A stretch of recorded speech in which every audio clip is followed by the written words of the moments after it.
Hello, so I've been seeing a lot of automation videos where they claim to make the king engine or the most powerful engine, and they are all wrong. So here's how you actually make the most powerful engine. So this is fine and dandy, except it will not rev.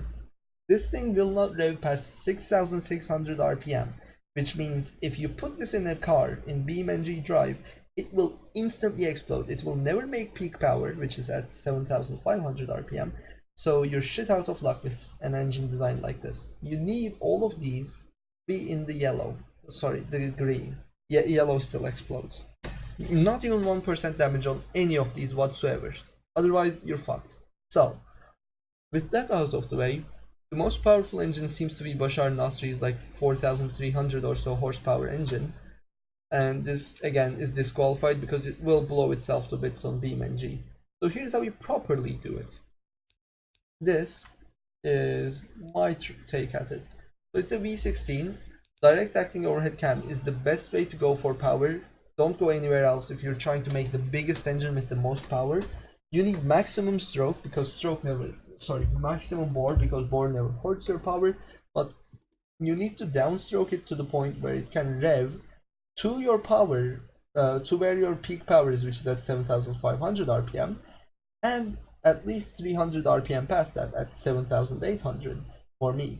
So if you build your engine right, for example, you use what?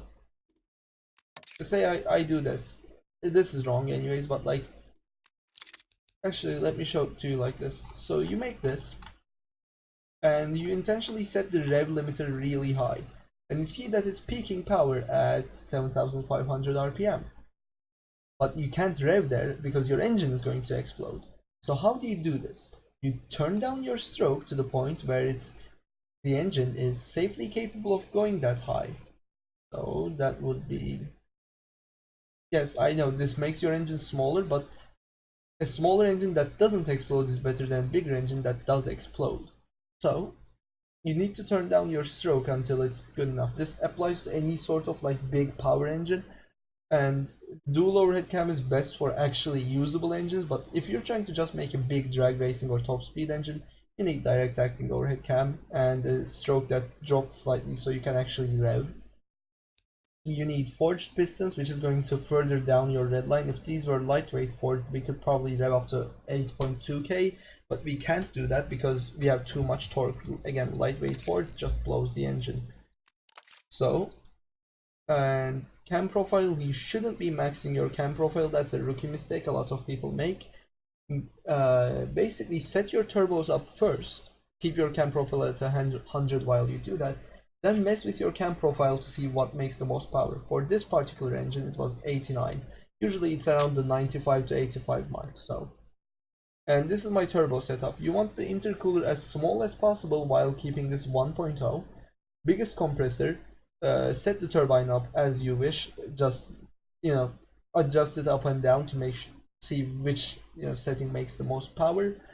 Air, what was this called? AR ratio, but air to what? Anyways, AR ratio should always be max.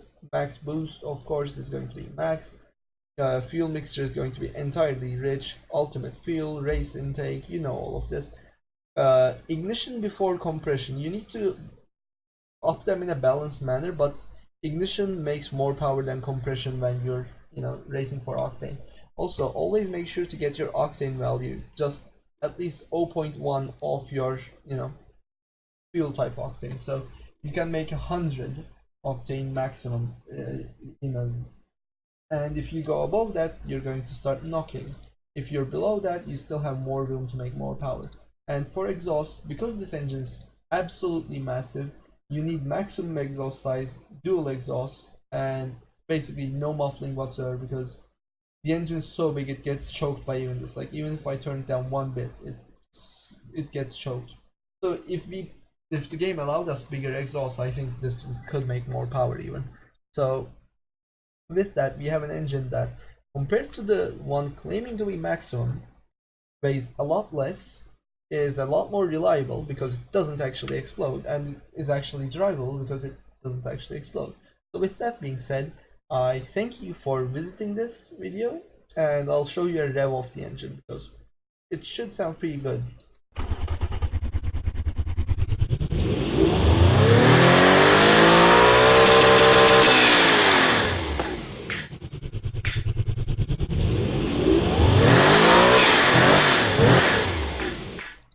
So yeah, that's it. That's how you actually make a power engine automation. Thank you.